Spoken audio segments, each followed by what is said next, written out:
This video teaches you how to freeze specific rows and columns in Microsoft Excel. Click the View tab. Click the Freeze Panes button. Click Freeze First Column or Freeze Top Row. If you want to keep the top row of cells in place, select Freeze Top Row.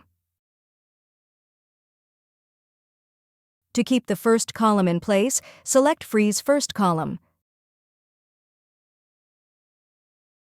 To unlock the frozen cells, click the Freeze Panes menu again and select Unfreeze Panes.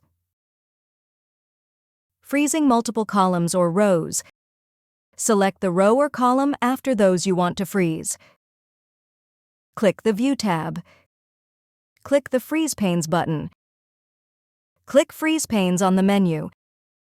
This freezes the columns or rows before the one you selected. Click the Freeze Panes button. Select Unfreeze Panes. Select the row or click the Freeze Panes button. Click Freeze Panes on the menu. If you found this video helpful, kindly like and subscribe.